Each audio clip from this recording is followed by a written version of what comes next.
The door swung open so hard it cracked against the wall. Every head in the restaurant turned. Forks hovered midair. A child stopped chewing. The soft Afro beats playing through the ceiling speakers felt suddenly inappropriate, like music at a funeral that nobody had thought to turn off. And standing in the doorway, framed by the golden afternoon light pouring in from the streets of Accra, was a man who looked like he had lost an argument with a rainfall. His suit, if it could still be called that, was soaked through at the shoulders, darkened from charcoal gray to near black. His hair, usually swept back with the kind of precision that only came from years of personal groomers and expensive product, was flattened against his forehead in wet, defeated clumps. His leather shoes squeaked with every step. He was not a tall man, but there was something about the way he carried himself, even now, even soaked and blinking and slightly lost-looking, that made the air around him feel different, charged, like something important had just walked in and hadn't yet decided what it was going to do. His name was Kang Jun-ho, and he had no idea where he was. That was not entirely true. He knew, in the broadest geographical sense, that he was in Accra, Ghana. He knew he had a flight back to Seoul in 11 hours. He knew his assistant, Min Seo, had been calling him for the last 40 minutes, and that he had not answered a single one of those calls. What he did not know, what he genuinely, completely did not know, was the name of this restaurant, this street, this neighborhood. He had simply walked. After the meeting collapsed, after the contract he had spent 4 months building fell apart in a conference room that smelled of air freshener and bad faith, he had walked out of the hotel and kept going until the rain found him and his legs grew tired. And now he was here. He stood just inside the entrance, dripping onto terracotta tiles, looking around at a space that was warm in every sense of the word. The walls were deep ochre and terracotta, hung with woven textiles in green and gold. The tables were mismatched dark wood, each one topped with a small glass votive candle that threw soft shadows across the faces of the diners. The smell, God, the smell. It hit him somewhere behind the sternum. Tomatoes and palm oil and something smoky and deep, layered in a way that made his empty stomach contract sharply. He had not eaten since the small, sad sandwich on the flight from Tokyo 2 days ago. He took a step forward, leaving a wet print on the tile. "Excuse me." The voice came from his left. He turned.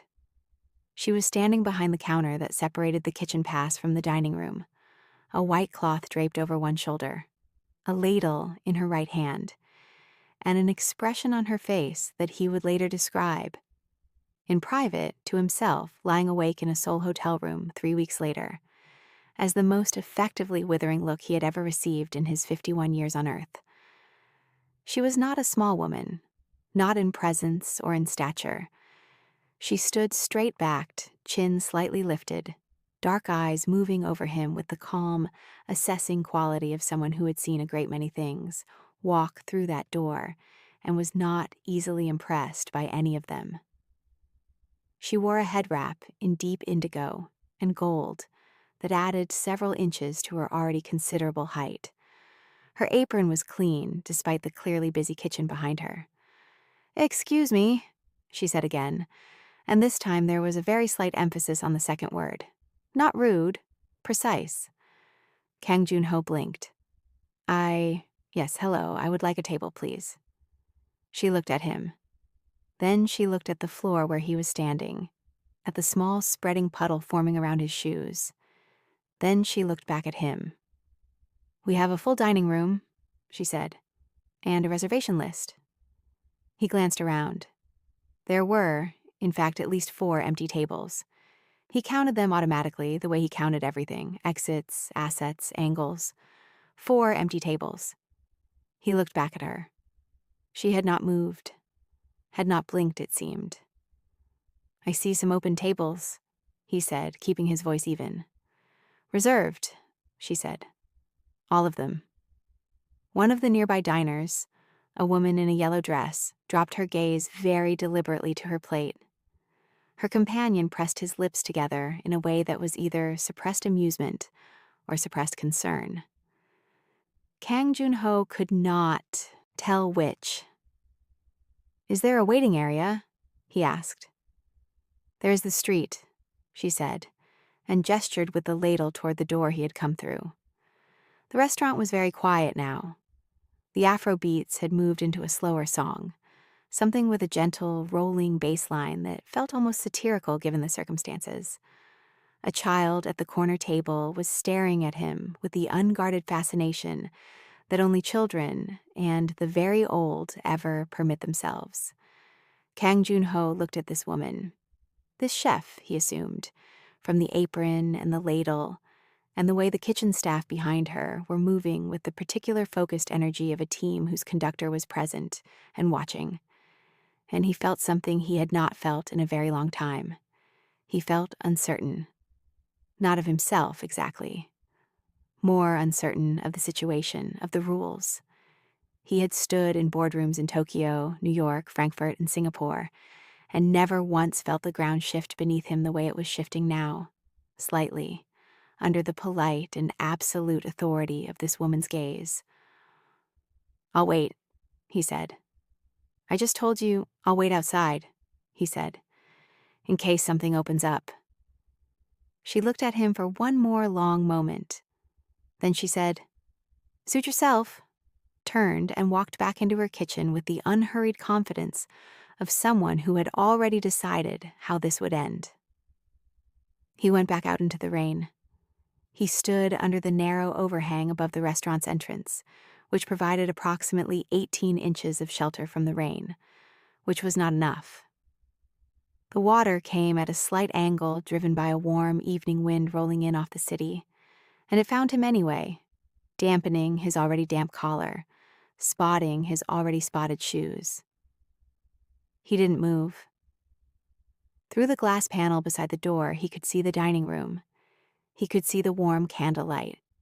He could see steam rising from bowls being carried from the kitchen by two young waitstaff who moved quickly and carefully, the way people move when they are proud of what they are carrying. He could see the woman at the corner table in the yellow dress finally look up from her plate, glance toward the door, see him still standing there, and look away again with an expression he couldn't quite read. His phone buzzed. He looked at the screen. Minseo. Again. He answered this time. "Sir." Minseo's voice came through with the particular quality it got when she was professionally relieved and personally furious in equal measure. "I've been calling you for 53 minutes. "I know," he said. "Your location." "I'm fine." "Sir, with respect, you are standing outside in what the Weather Service is describing as a moderate to heavy rainfall event in central Accra. Your phone has been off for nearly an hour following a meeting that I am told ended." "Who told you how the meeting ended?"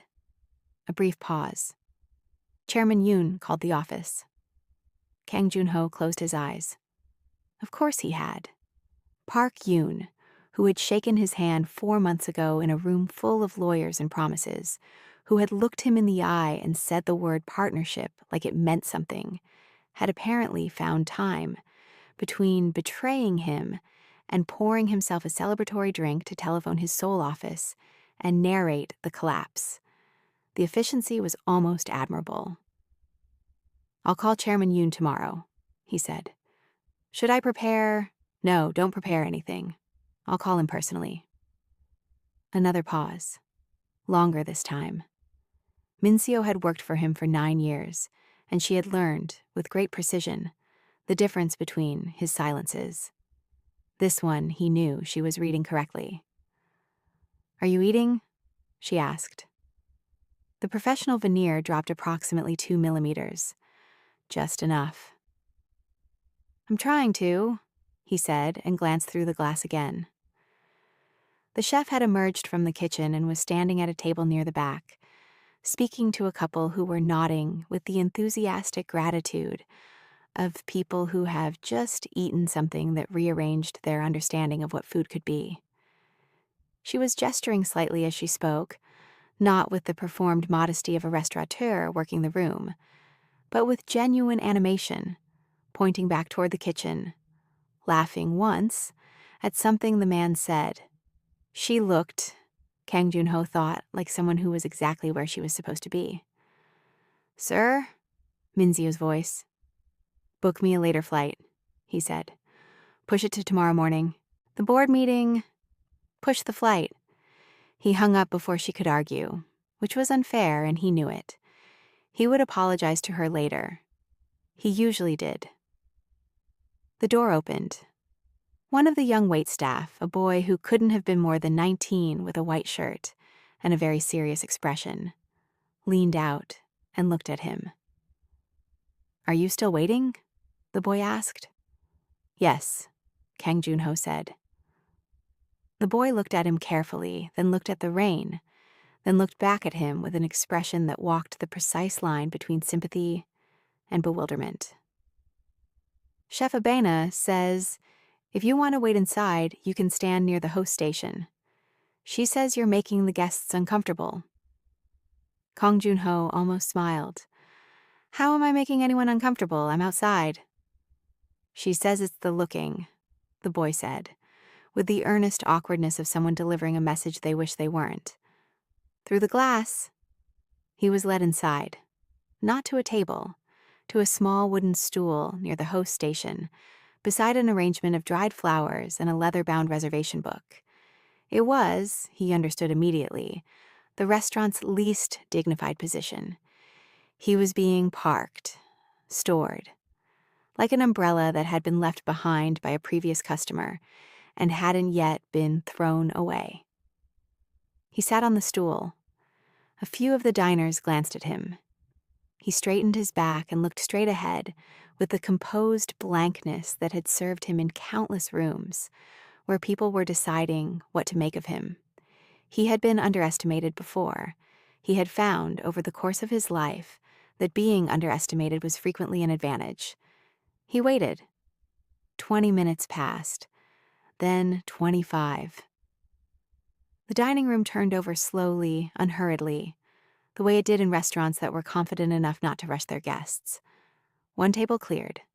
A couple arrived, were greeted by the serious young waiter, and were seated at the table that had been empty when he first walked in, the one he had pointed out, the one the chef had called reserved. He watched the waiter pull out a chair for the woman, watched him lay down menus with practiced ease. Kang Junho looked at the reservation book on the host stand. Upside down, from his stool, he could make out the evening's bookings. The table the couple had just been seated at had no name next to it. It had been empty.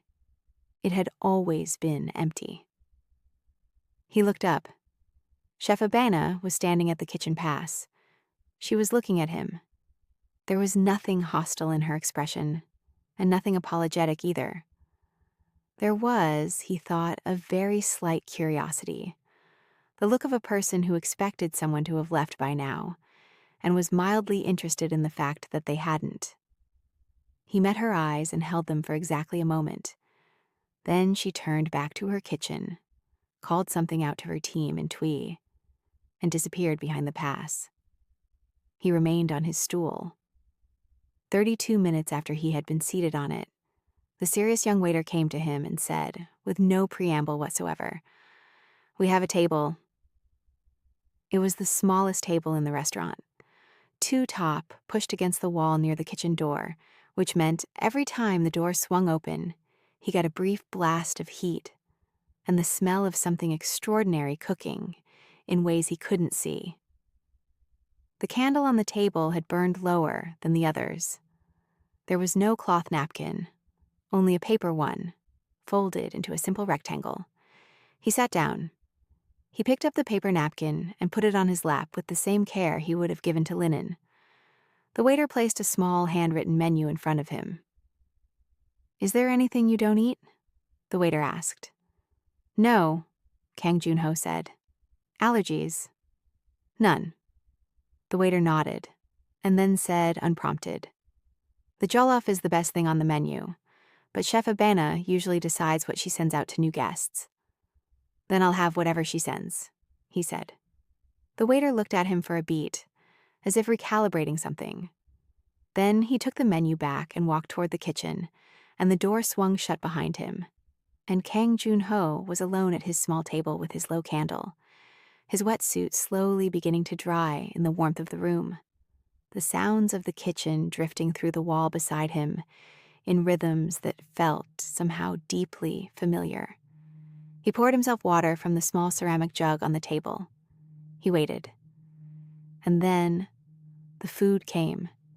It arrived in stages, the way serious food always does, when the person cooking it wants you to understand something before you move on to the next thing.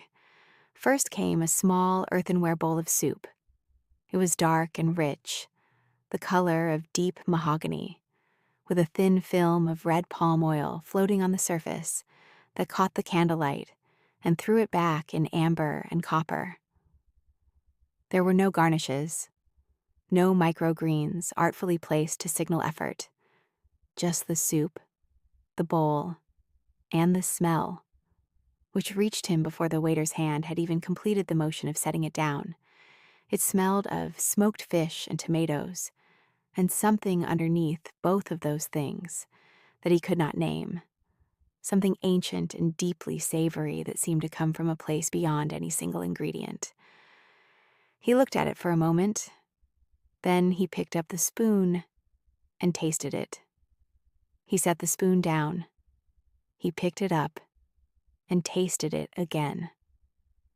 There are certain experiences in life that arrive without warning and rearrange something internal before you've had a chance to prepare a defense against them. A piece of music heard through an open window. A sentence in a book that describes, with impossible accuracy, something you had felt but never found words for. Kang Joon-ho had built an empire on his ability to assess, to calculate, to hold things at the controlled distance of analysis. He did not, as a rule, let things move him before he understood them. The soup moved him before he understood it. He ate slowly, the way he did when he wanted to remember something. The soup was followed by a small plate of fried plantain, the slices thick and yielding, caramelized at their edges to a deep gold that tasted of sweetness with a quiet, smoky undertone. Then a bowl of groundnut stew arrived, the peanut base smooth and complex, built on layers of tomato and spice, with chicken falling apart in it so gently that it seemed less like it had been cooked and more like it had simply consented to becoming part of the sauce. And then the jollof rice. It came in its own clay pot, a serving for one that was somehow generous. The rice orange-red and fragrant, each grain separate and glossy, with a thin crust at the bottom of the pot that he discovered when he scraped gently with the wooden spoon provided, and found a layer of concentrated, smoky, almost caramelized rice that was so deeply flavored it made him stop eating for a moment just to sit with the taste of it. He did not look at his phone. He did not think about the meeting. He did not think about Chairman Yoon or the contracts or the 11 men in a glass-walled conference room who had decided, collectively, that his vision was too aggressive, his timeline too ambitious, his unwillingness to compromise too inconvenient for their comfortable quarterly projections. He thought about none of that. He thought about the food. And then, after a while, he stopped thinking about it and simply ate it. He was nearly finished when the kitchen door beside him swung open and Chef Abena walked out. She was not looking at him. She was carrying a small plate toward a table on the other side of the room, moving with that same unhurried authority he had noticed from the beginning, stopping to exchange a few words with a table of 4 who clearly knew her, accepting their compliments with a warmth that was genuine without being effusive. She was someone who had been told her food was exceptional many times, and had somehow never let it curdle into arrogance. She received it the way a craftsperson receives praise for honest work, with acknowledgement, but not performance. She was heading back toward the kitchen when she passed his table. She stopped. Not dramatically. She simply paused, the way people do when they notice something unexpected, and looked at his nearly empty pots, and then looked at him. "You scraped the bottom," she said. He looked up at her.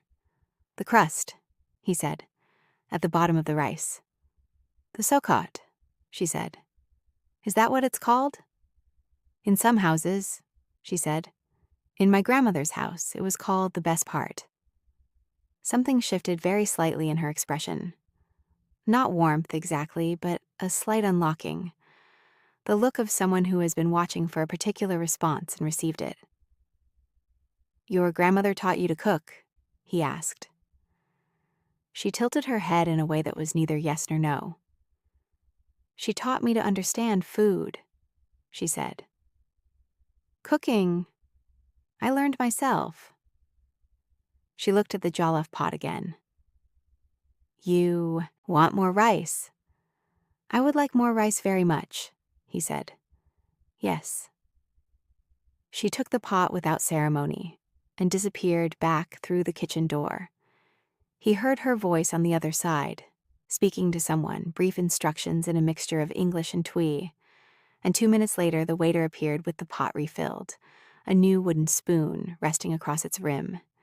He ate the second portion more slowly than the first. When the waiter came to clear, he asked for the chef. "Chef Abena," the waiter said with a careful expression. "Please," he said, "if she has a moment." The waiter disappeared. A few minutes passed. The dining room had thinned considerably, the later hour drawing the last tables toward the comfortable conclusion of their evenings.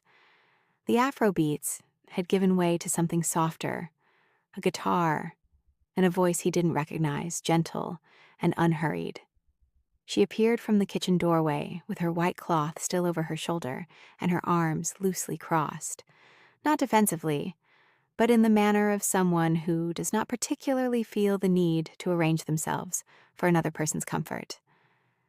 "Yes," she said. "I want to thank you," he said, "for the food." She looked at him steadily. "You don't need to thank me. You paid for it." "I haven't paid yet," he said. "You will," she said, with a faint certainty that for some reason made him want to smile. "The soup," he said. "The first course.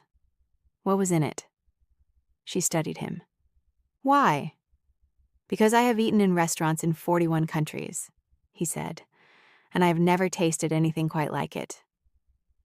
It was not flattery. His voice was too flat for flattery, too precise, the voice of a man reporting an observation rather than constructing a compliment. She seemed to hear the difference. "It's a palm nut soup," she said. "Base is the palm fruit itself, not just the oil. Long process. You crack the nuts, you boil them, you pound them, you strain them. My grandmother spent half a day on a pot of it." "And you?" he asked. "I spend the same," she said. "Some things don't get faster just because you want them to." He was quiet for a moment, looking at the empty bowl that the waiter had not yet cleared. Then he said, "I'm sorry about earlier, when I came in." She raised an eyebrow fractionally. "Which part?" "Standing outside," he said, "looking through the glass." "You were making my guests uneasy," she said. "I know," he said. "I wasn't trying to." "What were you trying to do?" He considered this with more seriousness than she perhaps expected. "I was trying to stay close to something that smelled like it might make me feel better," he said. She looked at him. Something passed across her face that was not quite readable. Not sympathy, not amusement, not suspicion, but something in the neighborhood of all three. She uncrossed her arms and pulled out the empty chair across from him. "Sit," she said to herself, apparently, because she was the one who sat down. She put her elbows on the table and looked at him with the frank, unhurried attention she seemed to bring to everything. "Bad day," she said. "Catastrophic," he said. Business? Yes. She nodded slowly as though this confirmed something. You have the look, she said. What look? The look of a man who is very powerful in a room, and then steps outside the room and doesn't know what to do with his hands, she said. He was quiet for a moment, then he said, That is an uncomfortably accurate description. I see it often, she said. Accra gets a lot of businessmen. And you turn them all away at the door, he asked. Only the ones who look like they need it, she said. He laughed. It surprised him. It was an actual laugh, not the controlled, social version he deployed in meetings. Brief and appropriate. But something unguarded, something that came out before he could shape it. She watched it happen with an expression of mild satisfaction, like a diagnosis confirmed. I'm Kang Jun-ho, he said. Abena Asante, she said. She did not ask who he was beyond the name. She did not reach for her phone. She did not arrange her expression into the particular configuration of awe and calculation that his name generally produced in rooms full of people who knew it. She simply received it as a name, the way names are meant to be received, and nothing more. It was, he realized, the most refreshing thing that had happened to him in longer than he could immediately remember. They talked for 40 minutes. He could not have predicted that.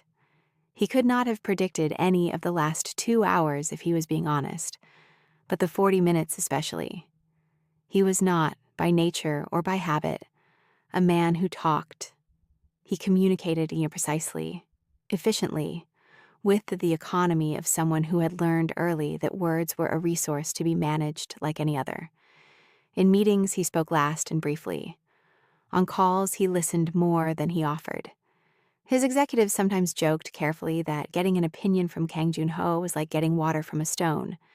Technically possible, but requiring significant effort and the right tools.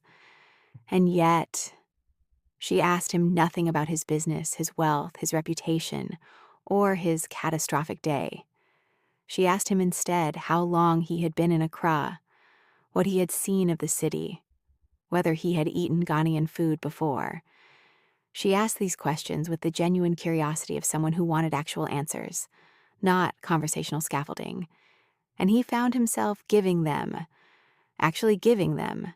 not the polished surface versions he dispensed at networking dinners, but real ones.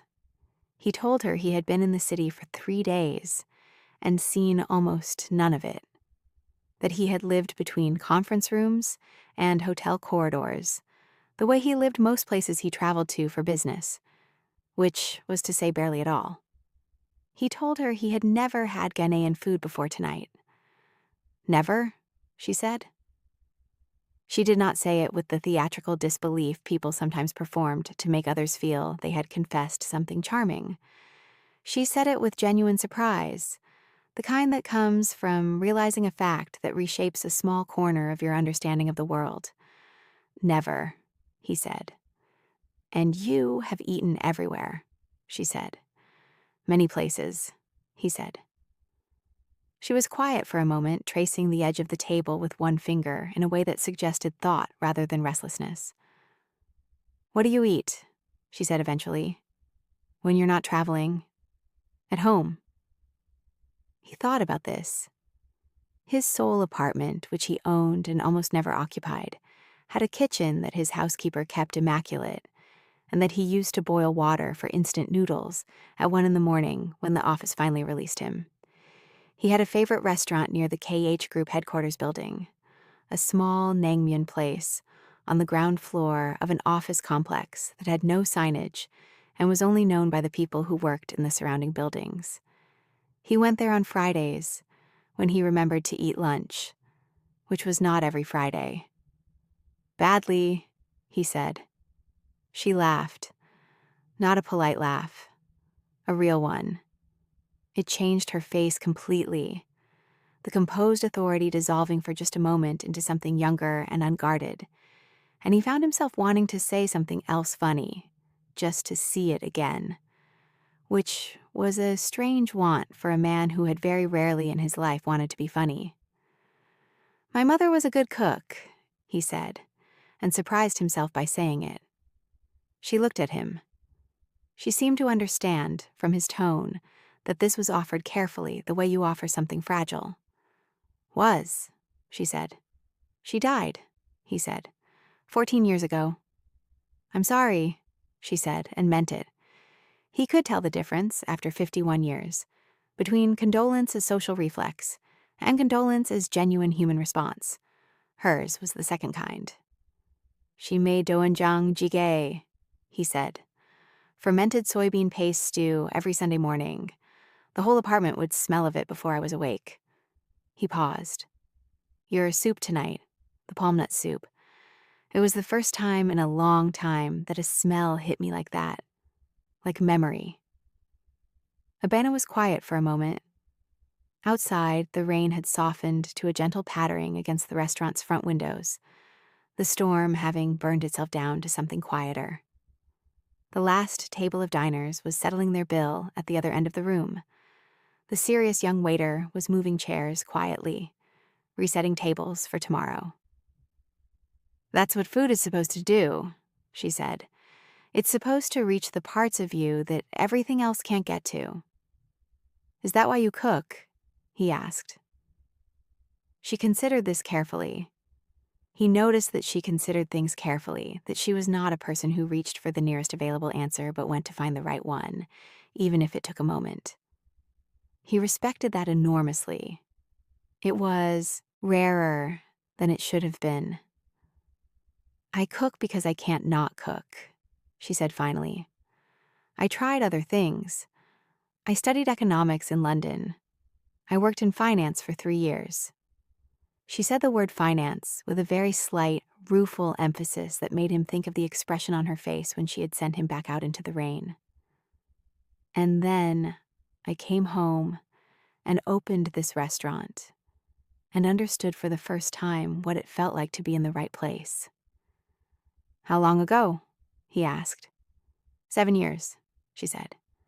It shows, he said. She looked at him. Meaning? The kitchen, he said. The team, the way they move. 7 years of that takes real leadership. He paused. And the food. There's no food like that in a restaurant that doesn't know what it's doing. She studied him for a moment. You know restaurants? I know businesses, he said. And then, because he found himself wanting to be accurate with her in a way that he wasn't always accurate with people. I own several. Restaurant groups, among other things. But they function very well. They make money. The food is fine. He looked at the empty jollof pot that still sat on the table. It is not like this. She did not preen at the compliment. She absorbed it and set it aside and said, What is your business? The one that had the bad day. He told her. Not everything. He was not a man who told everything, odd but enough. A technology infrastructure deal, 4 months of negotiation, a consortium of partners who had agreed to terms and then, at the final hour, restructured their position in a way that benefited them substantially and left him with nothing. A betrayal dressed in the language of market conditions and fiduciary responsibility. She listened without interrupting. This, too, was rarer than it should have been. And the man who did it, she said when he finished. You trusted him. It was not a question. He was quiet for a moment. I thought I understood him, he said.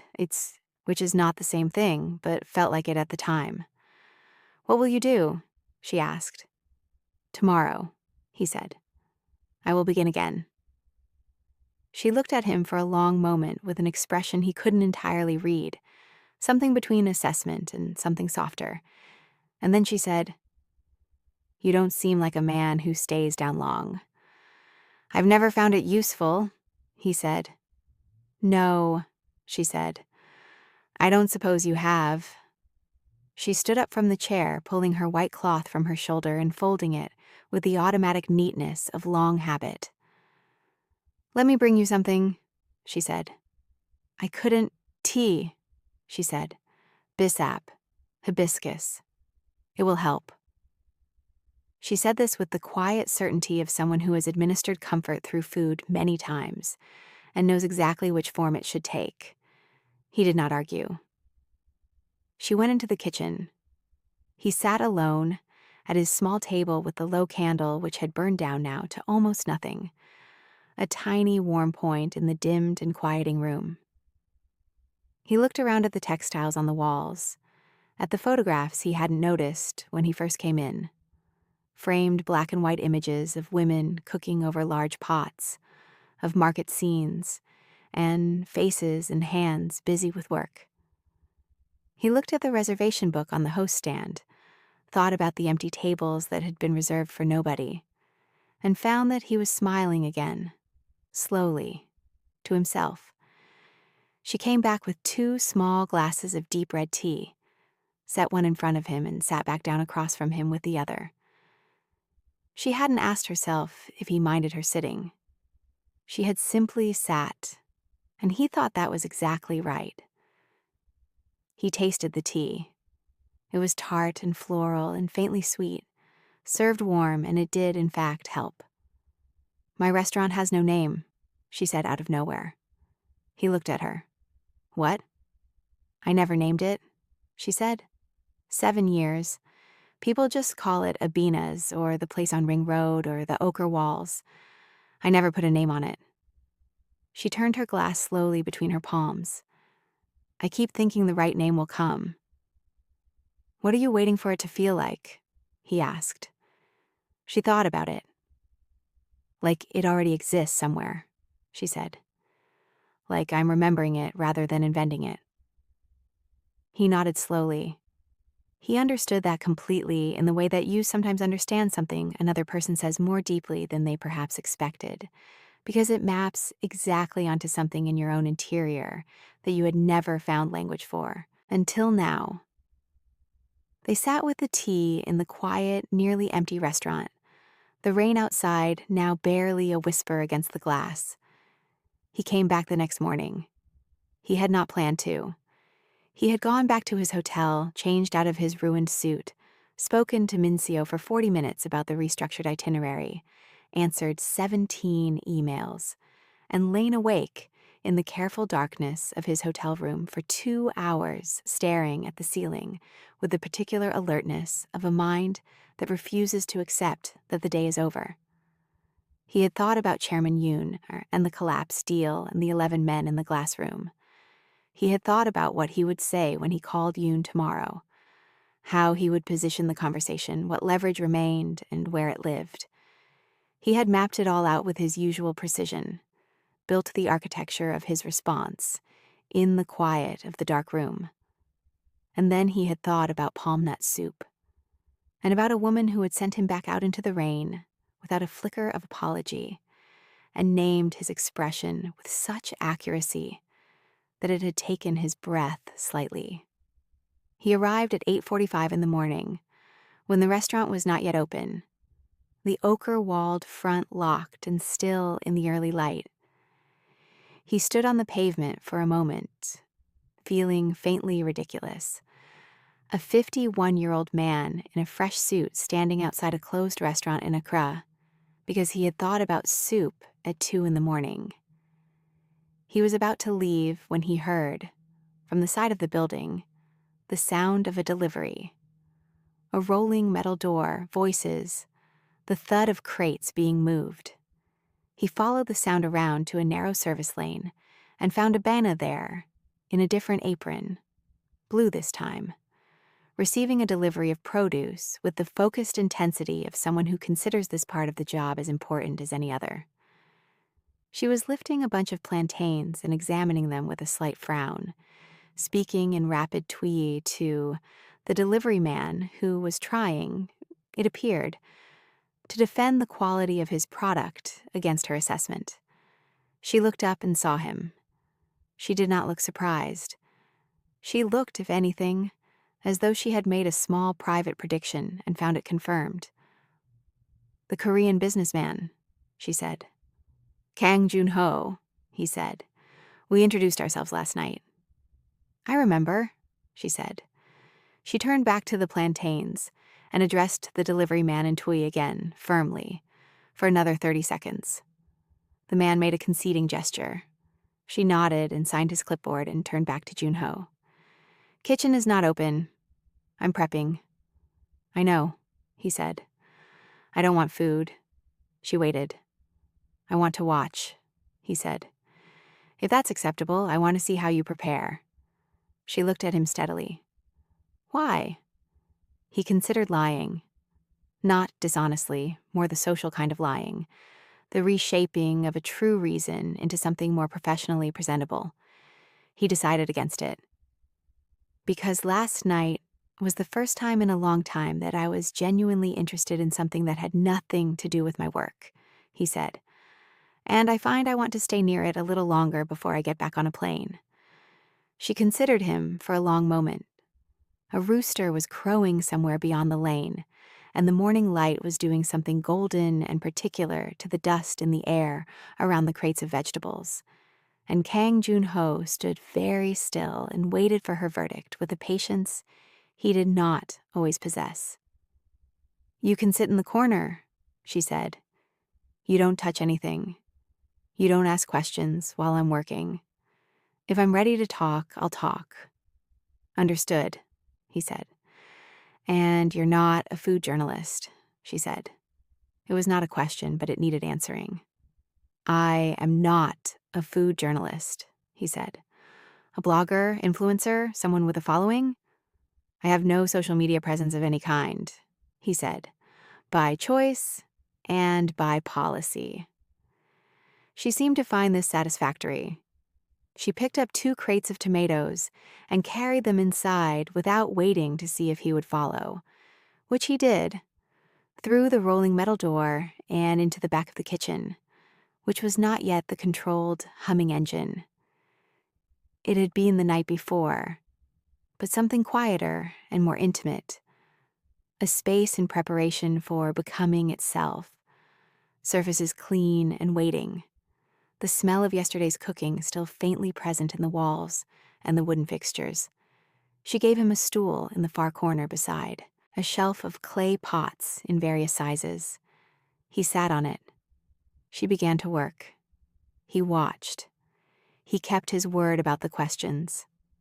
She moved through the kitchen with a methodical calm that was different from her nighttime energy. Less conducting, more composing. She sorted vegetables with her hands, reading them by touch as much as by sight. She began a stock from bones she retrieved from a bowl of water, placing them into a pot with an economy of motion that spoke of a task done so many times it had become its own kind of language. She broke down a whole fish with 4 cuts of a knife, so clean and unhesitating, they seemed less like culinary technique and more like a geometric proof.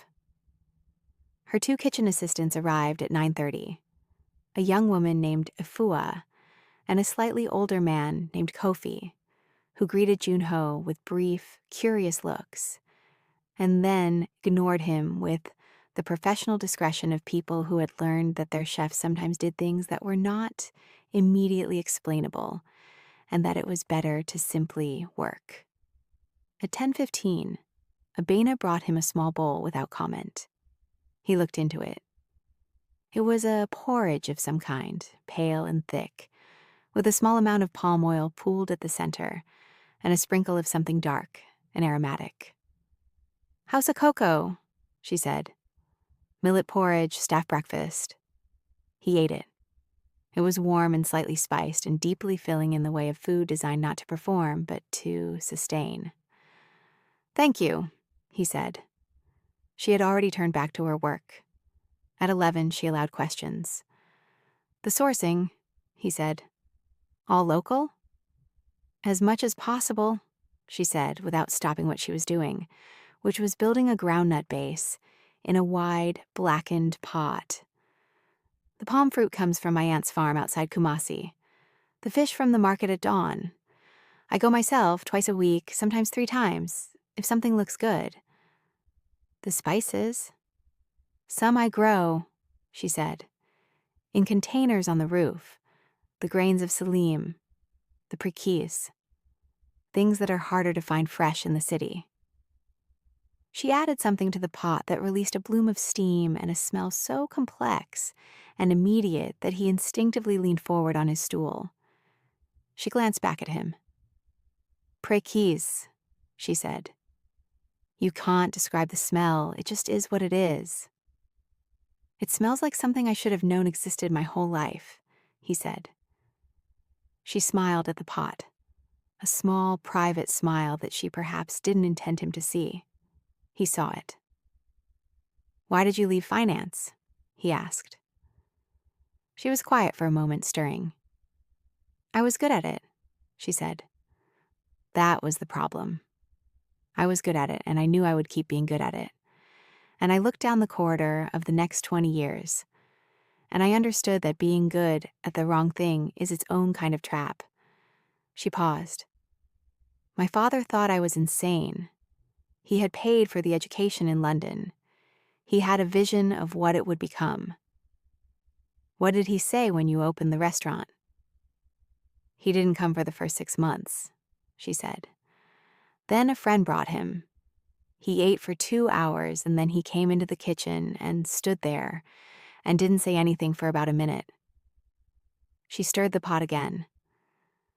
And then he said, your grandmother would have understood this. And then he left. She looked up at a point in the middle distance, somewhere beyond the kitchen wall. He comes every Sunday now. Same table, same order. Junho was quiet for a moment. My father wanted me to join his company, he said. He built it from nothing. Import business, he expected me to continue it. And? I did, he said, for 3 years. And then I took a loan against my share of the business and used it to start something else. He paused. He didn't speak to me for 2 years.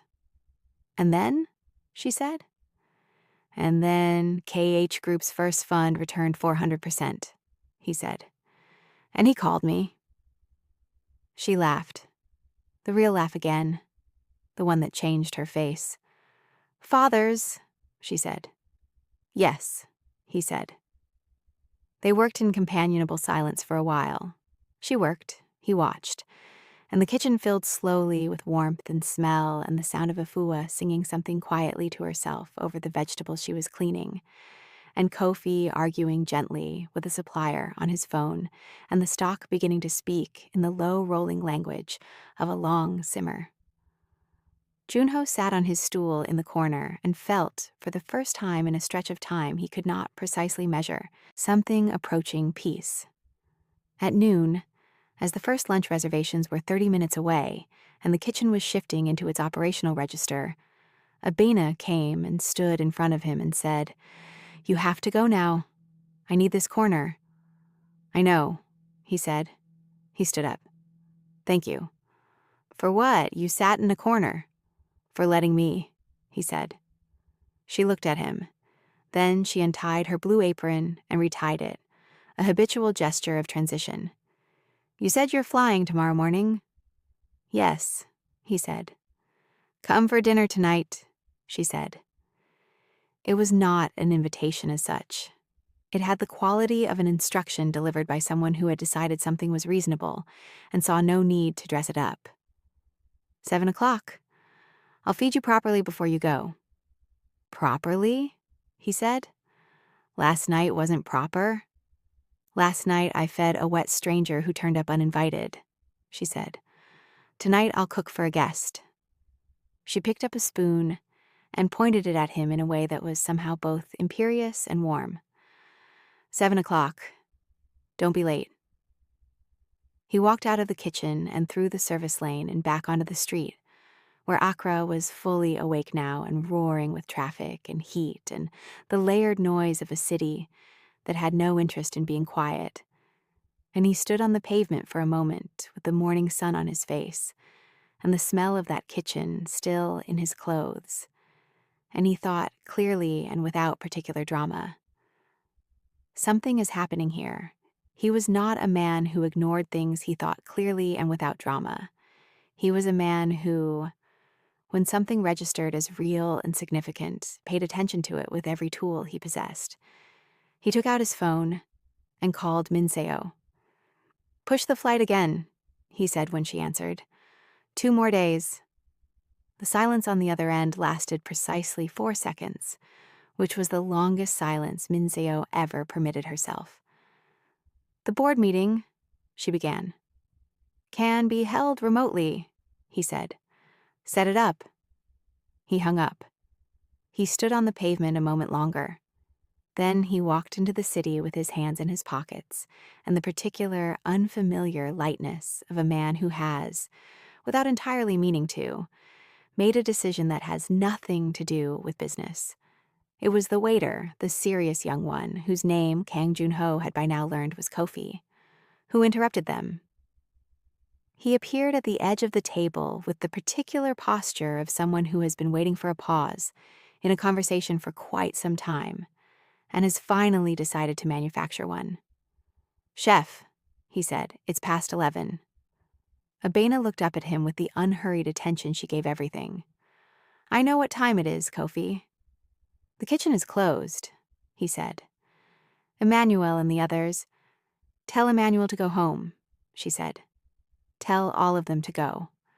I'll finish the closing. Kofi looked at her. Then he looked at Kang Jun-ho with the careful neutrality of a young man who had clearly worked for this woman long enough to know the precise boundaries of what was his business and what was not. Yes, chef, he said, and retreated. Abena watched him go with a fond expression that she didn't seem to know was fond. He's been with me 5 years, she said. Started when he was 14, washing dishes after school. And now? Kang Jun-ho asked. Now he runs my front of house, she said. Better than anyone I could hire. She paused. His mother used to bring him here because she had nowhere to leave him after school. She worked double shifts at the hospital. He would sit in the corner and do his homework, and then, when he finished, he would come and ask if he could help. She smiled at something only she could see. The first thing he ever washed was that clay pot. She nodded at the Yolof pot still on the table. He dropped it. I thought he was going to cry. Did he? Almost, she said. But he picked it up, checked it for cracks, found none, and washed it again. I knew then. She shook her head slightly. People show you everything in the first 5 minutes if you know how to look. From the kitchen came the sounds of closing, the metallic percussion of pots being stored, the rush of water, voices calling brief farewells in a mix of languages. One by one, the sounds diminished until the restaurant was fully quiet except for the rain outside and the guitar still playing softly through the speakers, the same gentle, unhurried music from before. You should go, Abena said. It was not unkind. It was the voice she used he was beginning to understand when she was being honest rather than polite. You have a flight. Tomorrow morning, he said. She raised an eyebrow. You moved it? I moved it. She looked at him with that assessing quality again, the calm, thorough look of someone who was deciding how much weight to give a piece of information. Because of the rain, she said. Because of the restaurant, he said. She was quiet. I want to come back tomorrow, he said, for dinner before my flight. She turned her glass between her palms. We open at 6. I'll be here at 6, he said. We'll be setting up at 6, she said. Dinner service is 7. 7, then. She studied him. You are a very persistent man. I have been told that, he said. Usually not as a compliment. It isn't one, she said, but something in her voice was not entirely serious when she said it. He settled his bill, which was modest to the point of being almost startling, given the quality of what he had eaten, and stood and straightened his jacket, which had dried in the warmth of the restaurant, into a shape that was somewhat less than its original form, but better than it had any right to be.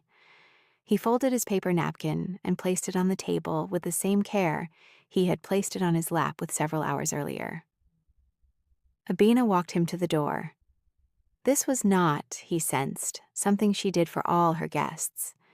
She did it with the same natural authority with which she did everything, not as a performance of hospitality, but as a genuine human accompaniment. The way you walk a person you have talked to honestly to the threshold of your space. She opened the door. The night air came in, warm and washed clean by the rain, smelling of wet earth and the distant sweetness of something flowering somewhere nearby. He stepped out onto the pavement and turned back.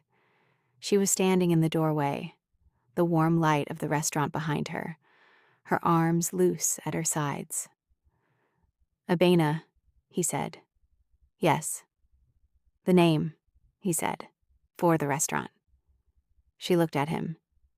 "Nkayim," he said. It was a word he had read once, years ago, in a brief and random encounter with a book about Ghanaian Adinkra symbols, one of those pieces of information that lodge in the mind for no apparent reason and surface at unexpected moments. It means adaptability, the ability to adjust to circumstances, to change shape without losing your essential nature. He paused. "I thought of it tonight, when I was sitting on your stool." She stared at him. He could not entirely read her expression. There was something in it that he hadn't seen before, not in the composed authority of the kitchen pass, not in the frank curiosity across the table, not in the warmth with which she had spoken about Kofi and her grandmother and the palm nut soup. This was something quieter and more interior, the look of a person touched in a place they don't usually let anyone near. "Good night, Kang Junho," she said. "Good night, Abena," he said. He walked to the corner and found a taxi. In the back seat, as the city moved past the window in the post-rain quiet of the late night, he realized he was thinking not about Chairman Yoon or the collapsed deal or the 11 men in the conference room. He was thinking about palm nut soup and a serious boy who had dropped a clay pot and picked it up again. He was thinking about the soka at the bottom of the rice, the best part, the part that required patience and a willingness to scrape to find. He slept better that night than he had in months. In the morning, his phone was full of messages. Minseo had sent a summary of the previous day's damage. The deal collapse formalized in writing by the consortium's lawyers. 3 calls from journalists who had somehow already heard fragments of the story. A message from his personal attorney recommending a specific course of action. At the bottom of the chain, a message from Chairman Yoon himself. Brief, cordial. The language of a man who had decided that what he had done was simply business and expected the world to agree. Kang Junho read it. Then he set his phone face down on the hotel room desk, ordered coffee from room service, and stood at the window looking out at Accra in the morning light. The city was extraordinary from this height, vast and layered, red rooftops and green canopies, the glitter of the Atlantic in the far distance, minibuses threading through roundabouts, market stalls unfurling along pavements. He had been in this city for 4 days and seen almost none of it, had lived, as he had said to Abena, between conference rooms and hotel corridors. He put on different clothes, not a suit. Dark trousers, a plain white shirt, good shoes, but not the ones that had drowned the night before. He went downstairs and walked out into the city without telling anyone where he was going. He walked for 3 hours. He walked through the Makola market, past women with trays balanced on their heads, stacked with tomatoes and peppers and plantains of every degree of ripeness, past hardware stalls and fabric sellers and a man who repaired umbrellas from a cart and called out to him cheerfully as he passed. He walked through Jamestown, down toward the lighthouse, and the old colonial buildings, with their peeling facades and their fishing boats, drawn up on the beach below, the Atlantic gray-green and serious in the morning light. He ate kelawel from a woman at a corner stall, fried plantains spiced with ginger and pepper, and stood on the pavement eating it from a paper bag and felt, with a clarity that was almost physical, that he was awake in a way he was not usually awake. He called Minseo from the waterfront. "I need you to pull everything we have on West African logistics infrastructure," he said. "Port data, rail, road, everything in the last 5 years." A pause. "Sir?" "And get me a meeting with the Ghana Investment Promotion Center," he said. "As soon as possible, this week if they'll have me." Another pause. Longer. "You're staying?" "A few more days," he said. "Push my soul commitments." "The board, push them," he said. "Tell them I'm building something." He heard Minseo draw a breath that contained, in equal parts, exasperation and the particular excitement she got. Though she would never have called it excitement, she would have called it professional engagement, when she understood that something real was happening. "I'll make the calls," she said. "Thank you, Minseo," he said. And then, because it was overdue, "I'm sorry about last night, the abrupt hang-up." A brief silence. "It happens when you're about to do something significant," she said with the dry precision of 9 years of service. "I've learned to read it." He smiled and hung up and stood looking at the ocean. At 7 o'clock that evening, he was at the restaurant door. Kofi opened the door before he could knock.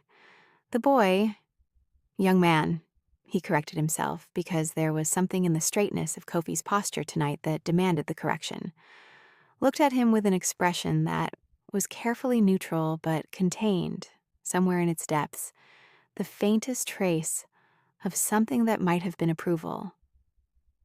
He stepped back and held the door wide.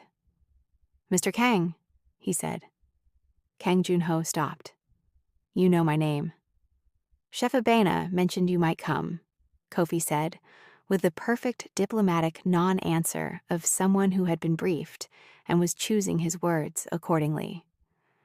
The restaurant was different at the beginning of service than it had been the night before, at its conclusion.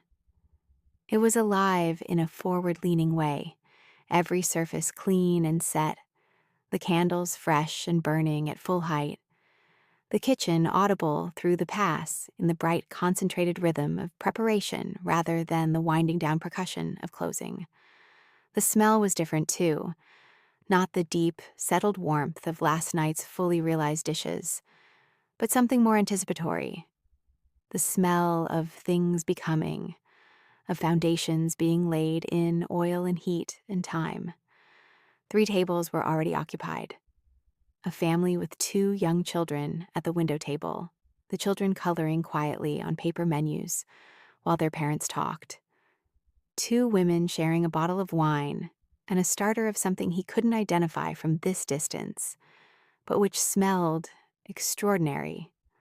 A man alone, with a book, who had the comfortable, unself-conscious ease of a regular.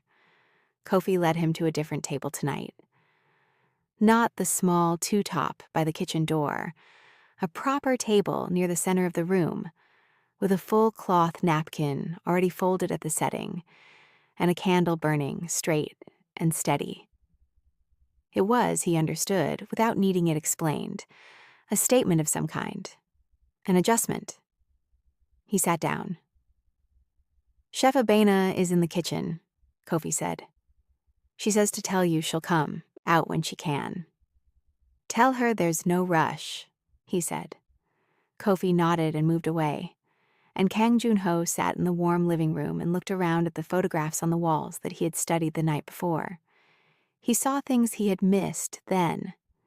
In one photograph, a young girl standing beside a much older woman at a large outdoor pot, both of them in the same posture, the same slight forward lean of attention over the cooking. The girl's face was half turned from the camera. There was something in the angle of her jaw, the particular set of her shoulders, that he recognized. He was still looking at it when she came out. She was in her chef's whites tonight, a change from the apron of the previous evening, the whites crisp and clean at this early hour of service. Her head wrap was a deep burgundy tonight, gold thread catching the candlelight. She moved through the room with quick, purposeful energy, pausing at the family's table to greet the children by name, to touch the shoulder of the man with the book, to exchange a rapid word with the two women that produced laughter from all three of them. And then she came to his table and pulled out the chair across from him and sat down. "You came," she said. "I said I would," he said. "People say many things," she said with a lightness that didn't entirely conceal that she meant it. "I don't," he said. She looked at him. "No," she said after a moment, "I don't think you do." She had brought a small dish with her from the kitchen, a tasting portion of something she set in front of him without ceremony.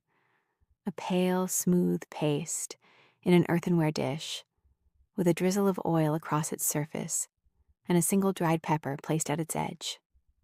"Try it," she said. He dipped the small wooden spoon she had brought and tasted.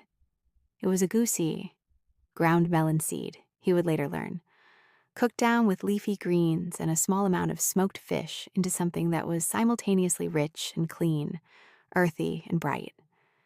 It was extraordinary. "I'm testing a new dish," she said, watching his face. "I've made it 4 times this week. Something is still not right."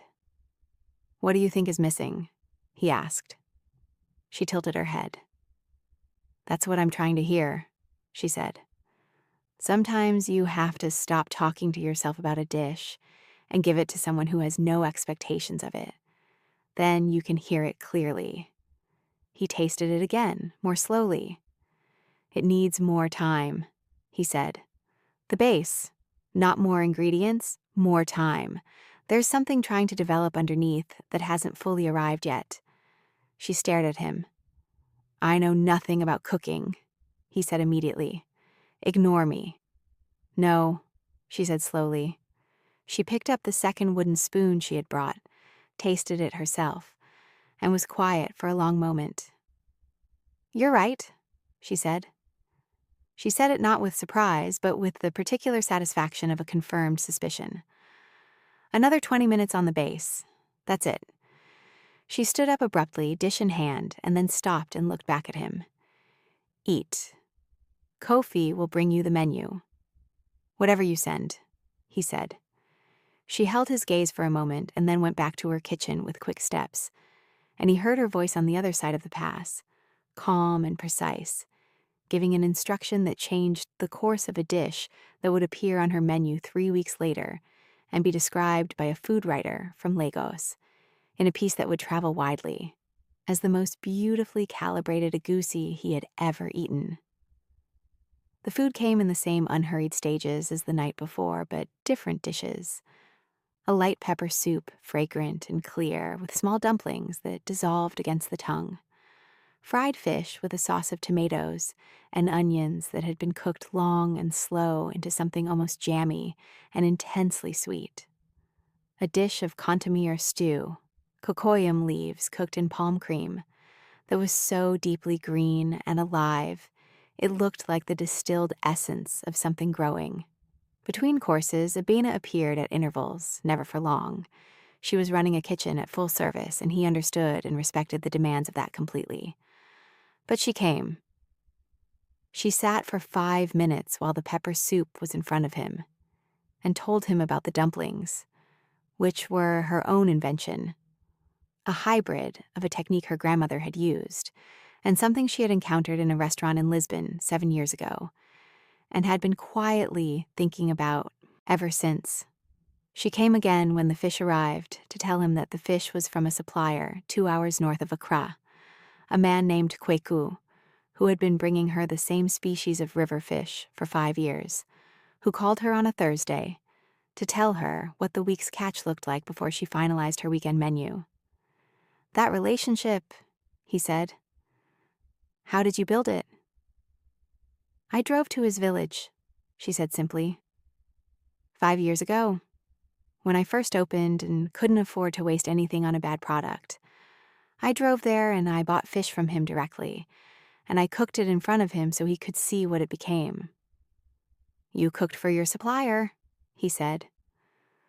"I needed him to understand what I was doing with what he gave me," she said.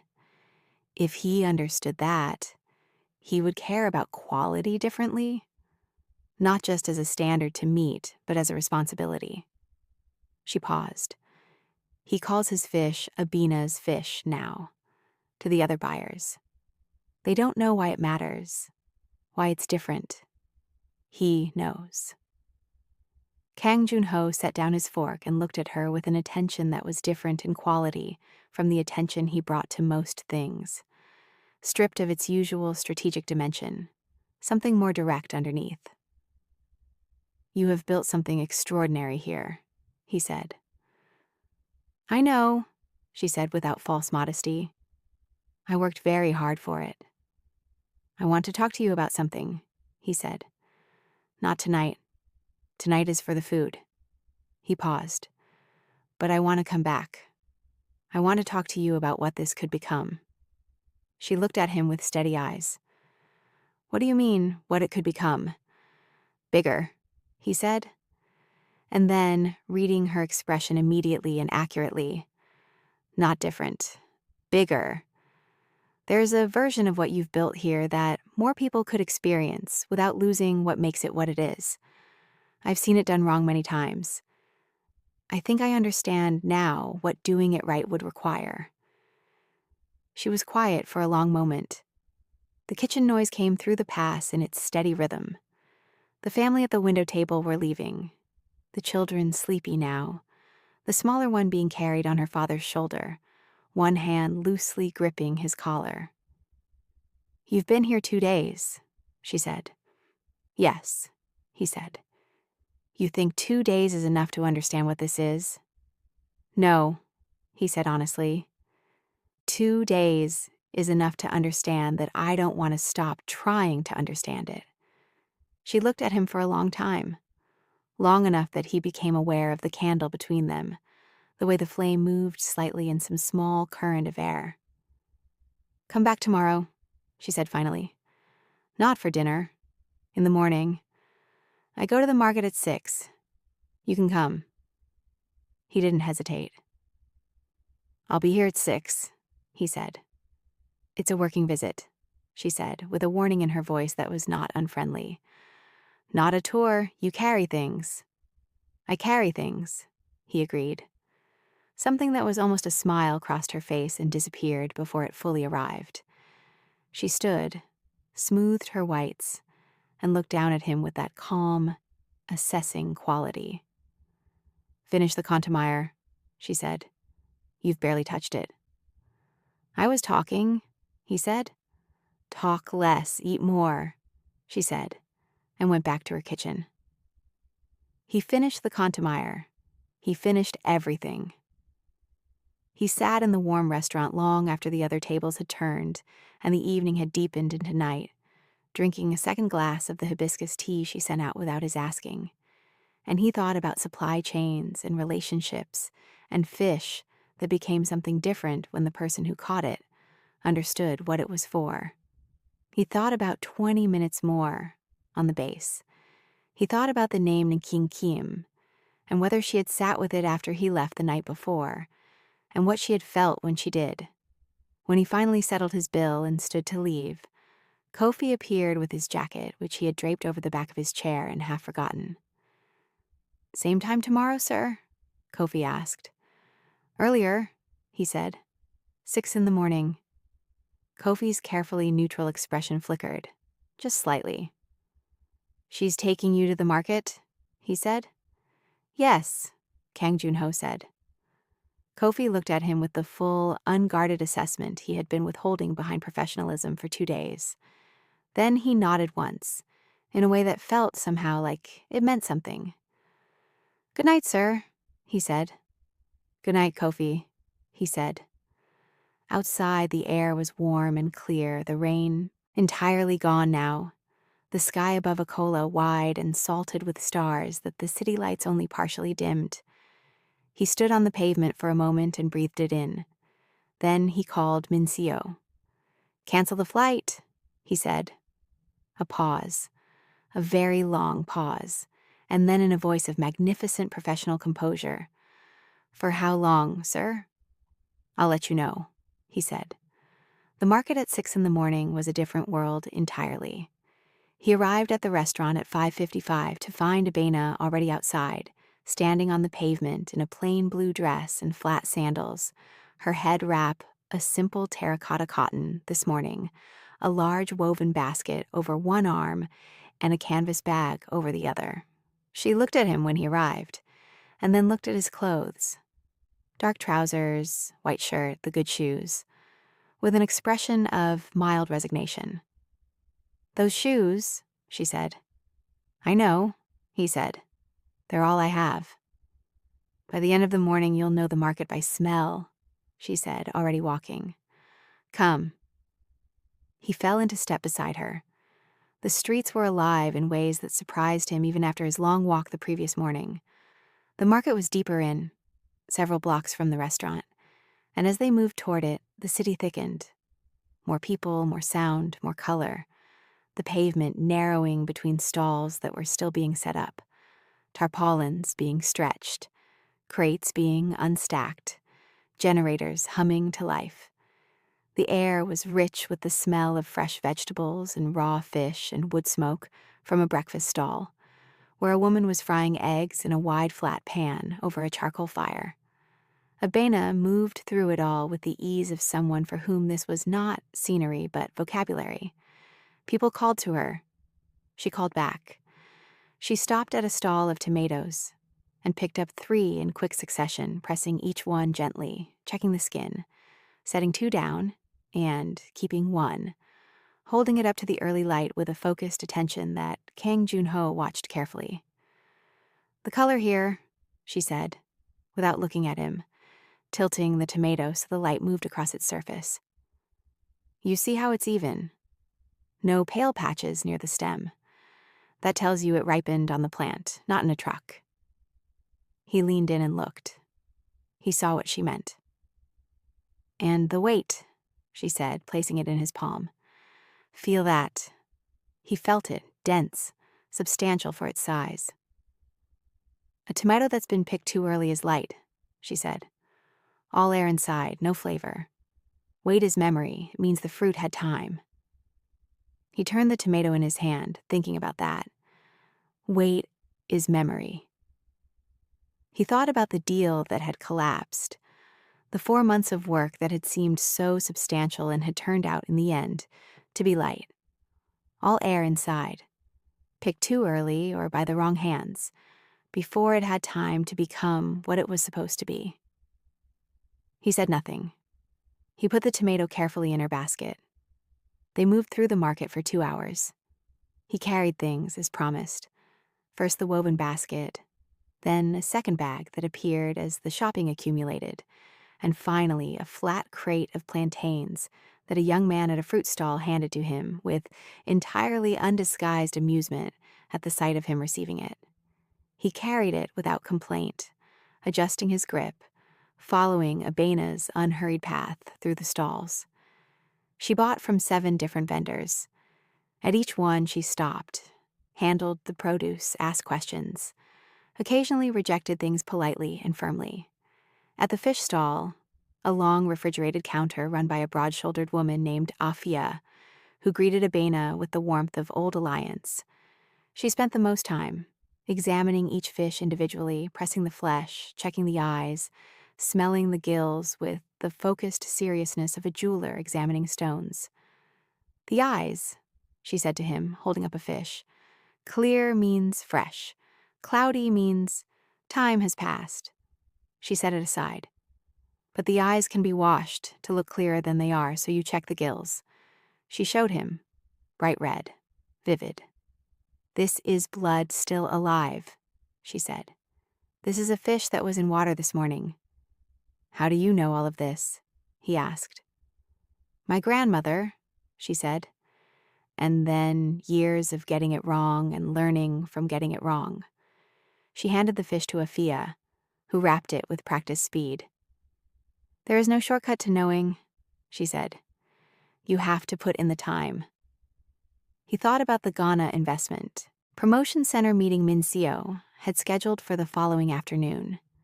He thought about the infrastructure data he had asked her to pull. He thought about the way he had arrived in this city 4 days ago. Brisk, purposeful, already knowing the shape of what he wanted, before he had seen anything of the place itself, picked before it had time. "I've been doing something wrong," he said. She glanced at him sidelong as they moved away from Afia's stall. "Only one thing," she said.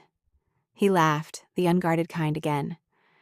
"In my work," he said, "the way I enter new markets, I come with the structure already built. I look for the market to fit the structure. I should be doing it the other way."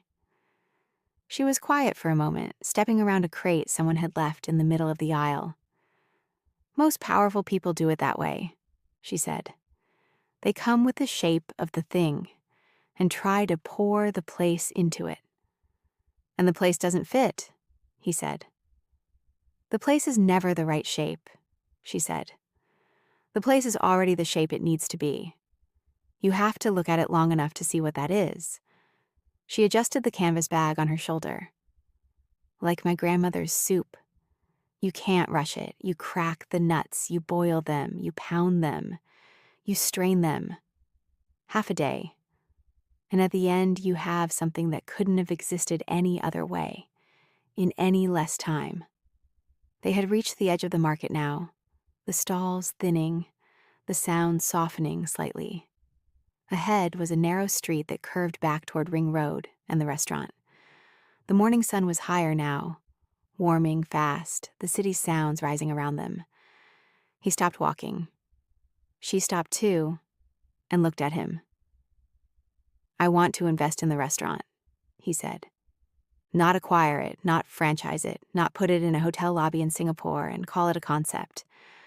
I want to invest in what you are trying to do, what you have already done, and help you do it in more places without losing a single thing that makes it real." He held her gaze. "I want to bring Kweku's fish and your grandmother's soup and Kofi's way of caring for a room to people who will never come to Accra. I want to do it the right way, your way." She looked at him for a long time. The morning moved around them. A bicycle threaded past. A woman called something to a child across the street, somewhere nearby a radio, was playing gospel music, a choir in full, magnificent flight. "Why?" she said, not dismissively, genuinely, as if the answer mattered more to her than the offer. He thought about it carefully because she deserved the real answer, and not the boardroom version. "Because I walked into your restaurant soaked and lost and in the worst moment of a very long year," he said. "And you put me on a stool by the door and fed me the best food I have ever eaten and talked to me like a person. And I have eaten in the finest restaurants on earth, and not one of them has done all three of those things at once." He paused. "What you have built here is not a restaurant. It is a philosophy. And philosophies, if they are real, can travel." She looked at him for a long moment, and he saw something move through her expression in sequence. Resistance and consideration, and something older than both of them. Some deep, evaluating intelligence that had nothing to do with business and everything to do with the question of who a person really was beneath what they presented. "I have had investors before," she said carefully. "Two in the early years. Both of them wanted to change things within 6 months. One wanted a simpler menu. One wanted me to buy cheaper palm oil." Her voice was even, but underneath the evenness was something hard and certain, the residue of battles fought and won. "I sent them both away." "I know," he said. She frowned slightly. "You know?" "I did some reading last night," he said. "About you. About this place. There are food writers who have been writing about this restaurant for years.